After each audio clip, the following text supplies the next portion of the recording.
제 생각에는 이제 각도에서 오는 느낌은 사실 크게 결정을 하는 건 아니고 개인의 선호도가 되게 중요한 느낌이기 때문에 뒤트임이나 밑트임으로 눈이 가로 길이가 아주 길어지고 싶다 이런 식으로 얘기를 하시는 분들이 있는데 그게 한계가 있다라고 저는 항상 설명을 하는 편이고요.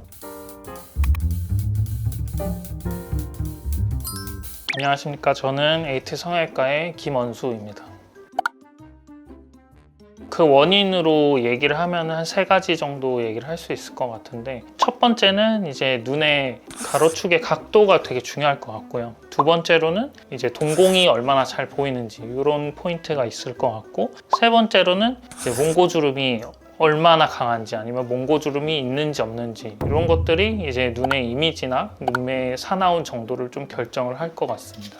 그래서 제 생각에는 이제 각도에서 오는 느낌은 사실 크게 결정을 하는 건 아니고 이제 동공이 얼마나 잘 보이느냐 혹은 눈 앞쪽에서 이제 몽고주름이 얼마나 동양적으로 보이는지 서양적으로 보이는지 이런 이미지들이 고양이상일 때 더 좋아 보인다거나 아니면 강아지상일 때 더 예뻐 보인다거나 이런 것들을 결정을 할 것 같고요. 개인의 선호도가 되게 중요한 느낌이기 때문에 어떤 이미지를 원하시는지를 항상 여쭤보는 편입니다. 뒤트임이나 밑트임으로 눈이 가로 길이가 아주 길어지고 싶다 이런 식으로 얘기를 하시는 분들이 있는데 그게 한계가 있다라고 저는 항상 설명을 하는 편이고요. 뒤트임이라는 거는 결국에는 눈을 이제 뼈 쪽에다가 고정을 해주는 방식의 수술인데, 문제는 이 눈동자와 뼈 사이 거리가 너무 가까운 경우에는 사실 수술을 해줘도 한 1mm 정도밖에 움직일 수 없는 그런 환자분들이 간혹 있거든요. 그런 경우에는 사실 뒷밑트임을 해도 수술적으로 변화가 있을 수 있는 게 한계가 있기 때문에 굳이 권유는 드리지 않는다 이런 식으로 환자분들한테는 설명을 드리고요. 그리고 또 이제 안검하수가 심한 경우에는 사람을 쳐다볼 때 위로 치켜떠서 째려보는 듯한 모양새를 나타내기 때문에 그런 것 때문에 이미지가 너무 싸나워 보이거나 아니면 졸려 보인다거나 이런 느낌을 주기 때문에 수술을 하시는 거고요. 이제 눈매 교정을 통해서 눈을 좀 확실하게 동공이 보일 수 있게 수술을 하시는 것이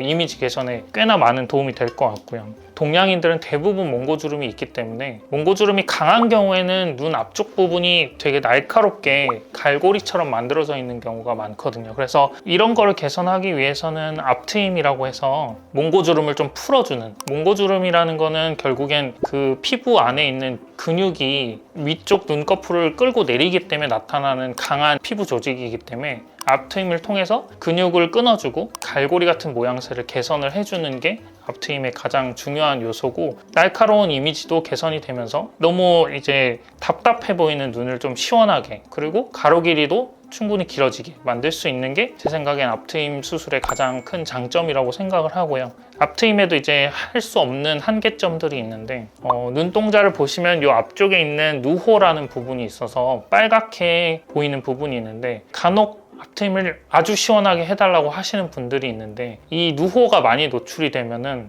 너무 과하게 성형한 느낌으로 가게 되거든요. 눈 사이 거리가 이미 먼 사람이 앞트임을 좀 시원하게 한다 라고 하면은 멀던 눈 사이 거리가 좁아지기 때문에 이미지가 오히려 좀 좋아지는 방향으로 갈 수 있는데, 눈 사이 거리가 매우 좁다 라고 하면은 그런 분들이 이제 앞트임을 시원하게 하면은 이제 눈이 몰려 보이는 느낌이 돼서 그렇게는 사실 하지 않는 게 좋은 편인 것 같습니다. 눈하고 눈썹 사이의 거리는 이제 눈매 교정이나 쌍꺼풀을 수술을 할 때 되게 중요한 포인트인데, 눈매 교정을 하게 되면은 이 눈꺼풀과 눈썹 사이 거리는 좁아진다고 생각을 하셔야 되거든요. 거리가 너무 좁아지게 되면은 눈동자의 눈이 차지하는 비중이 너무 커져서 오히려 부자연스러운 눈이 되고, 그래서 그 사이가 너무 좁고 근데 눈매 교정은 해야 되고 쌍꺼풀을 해야 되는 경우엔 이마거상을 같이 병용해서 수술을 하라고 권유를 하는 편입니다. 눈썹하고 눈 사이가 너무 좁으면은 거기서 잘라낼 수 있는 피부에 한계가 있기 때문에 이마거상을 병용을 하는 게 거의 무조건 좋다고 저는 생각을 합니다.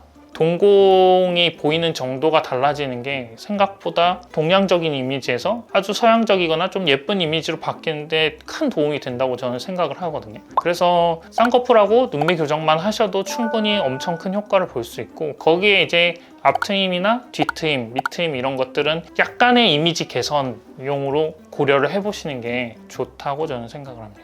오늘 이제 눈의 이미지나 사나운 이미지를 개선하는 데 있어서 중요한 포인트들을 3가지 정도 말씀을 드렸는데, 상담 계획을 가지신 분들은 이 3가지 포인트를 조금 고민을 해보시고 가시면 도움이 될 것 같고요. 근데 결국에는 눈 수술 같은 경우는 개개인의 이제 피부의 특성이나 눈 주변의 뼈의 거리나 아니면 눈과 눈썹 사이 거리, 이런 이제 눈 이외의 부분에서 다양한 부분들이 이제 고려를 해야 되기 때문에 본인한테 어울리는 자연스러운 눈은 결국에는 직접 부지를 잡아보고 손으로 만져봐야 알 수 있는 포인트고요. 얼굴에 어울리는 자연스러운 라인하고 자연스러운 눈을 조금 고민을 해보시면서 가시는 게 좋을 것 같다고 저는 생각을 합니다.